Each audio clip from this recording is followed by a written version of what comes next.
என் நெஞ்சில் குடியிருக்கும்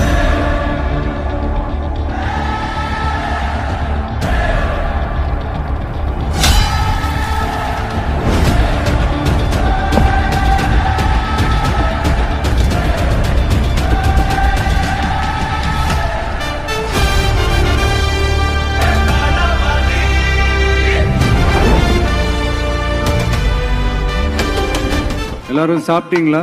பிறர் துன்பம் தன் துன்பம் போல் எண்ணினால் வரலாற்றில் ஒரு தலைவன் உருவாகுவான்.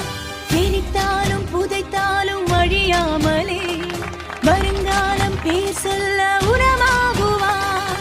உன் ரத்தம் என் ரத்தம் வேற இல்லை, உதிரத்தில் விதைத்தாயே அன்பின் சொல்லை.